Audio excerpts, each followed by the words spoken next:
আব্দুর রহমানকে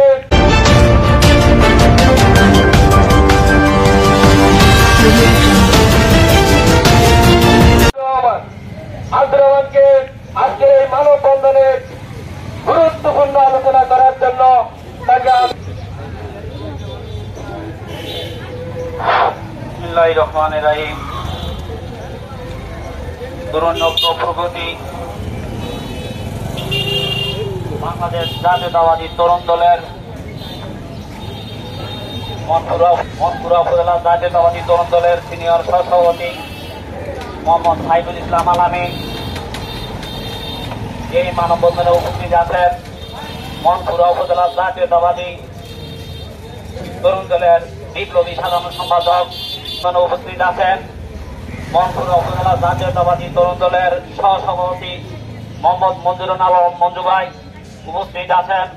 মনপুরা উপজেলা জাতীয়তাবাদী তরুণ দলের যুগ্ম সাধারণ সম্পাদক মোহাম্মদ আব্বাস হোসেন এবং উপস্থিত আছেন মনপুরা উপজেলা জাতীয়তাবাদী তরুণ দলের যুগ্ম সাধারণ সম্পাদক শাহিন আলম এবং মনপুরা উপজেলা জাতীয়তাবাদী তরুণ দলের সহ সাংগঠনিক সম্পাদক মিজানুর রহমান সিনা এবং সহ সাংগঠনিক সম্পাদক কাউসার আহমেদ এবং মনপুরা উপজেলা জাতীয়তাবাদী তরুণ ইউনিয়ন এবং ৩ নং ইউনিয়ন সকল ইউনিয়নের সভাপতি এবং সেক্রেটারি এবং অন্যান্য নেতৃবৃন্দ এবং আমাদের সেই বিচ্ছিন্ন তিন দল কলাতলি থেকে আগত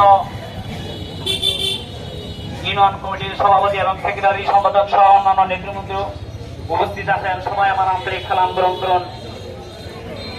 এবং এখানে আরো উপস্থিত আছেন মনপুরা উপজেলা প্রেস ক্লাবের সাংবাদিক বৃন্দ এবং রিপোর্টার ইউনিটের নেতৃবৃন্দ এবং হাজিরাট বাজারের ব্যবসায়ী বৃন্দ এবং থানা অফিসার সিদ্ধার্থ এবং ইসাব অন্যান্য নেতৃবৃন্দ সবাই আমার সালাম গ্রহণ করুন। আসসালামু আলাইকুম। প্রিয় সুধীবৃন্দ, আপনারা জানেন আওয়ামী খেতিদার শাহিনুল ইসলাম চৌধুরী তুহিন ভাইকে মিথ্যা মামলা করে তাকে জেলে আটকে রেখেছে করছি। প্রিয় উপস্থিতি, আপনারা জানেন এই বাংলাদেশ জাতীয়তাবাদী তরুণ দল 1995 সালে 21 September is the greatest phenomenon of our history. His death was not engineered. He will continue to remain as a legend in the political life of Bangladesh. অর্থাৎ বাংলাদেশের রাজনৈতিক জীবনে শহীদ প্রেসিডেন্ট জিয়াউর রহমানের সুযোগ্য সন্তান দেশ নায়ক তারেক রহমানের নেতৃত্বে এই তরুণ দল প্রতিষ্ঠিত হয়। তারই ধারাবাহিকতায় এই তরুণ দলের যে বর্তমান উপদেষ্টা ইঞ্জিনিয়ার শাহিনুল ইসলাম চৌধুরী তুহিন ভাই দেশ নায়ক তারেক রহমানের খালাতো ভাই, যার জন্য আওয়ামী সরকার 2012 সালে দুদকের দিয়ে হয়রানিমূলক মিথ্যা মামলা দিয়ে তাকে এখনো জেলবন্দি করে রেখেছে। এই আমরা মানববন্ধন কর্মসূচিতে এখান থেকে আমরা তার এই মিথ্যা মামলা প্রত্যাহার করার জন্য বর্তমান যে কেয়ারটেকার গভর্নমেন্ট ডক্টর ইউনূস সাহেবের দৃষ্টি আকর্ষণ করছি, তাকে এই মানববন্ধনের মাধ্যমে অনতিবিলম্বে তাকে মুক্তি দেওয়া হয়।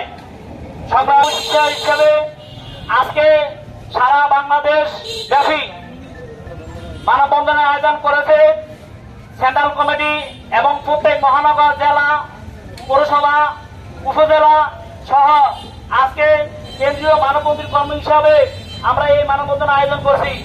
আর আমাদের এই আপনাদের প্রেসক্লাবের নেতৃবৃন্দ এবং রিপোর্টার্সের নেতৃবৃন্দের লেখালেখির মাধ্যমে আমরা যাতে ইঞ্জিনিয়ার শাহিনুল ইসলাম চৌধুরী তুহিন ভাইয়ের নিঃশর্ত মুক্তির যাতে দেওয়া হয়, এজন্য আমরা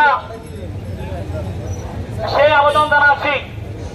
সংগ্রামী উপস্থিতি, এখন এই ইঞ্জিনিয়ার শাহিনুল চৌধুরী ইসলাম প্রত্যাহার করে তাকে যাতে আমাদের মাঝে ফিরে দেয় এই আশা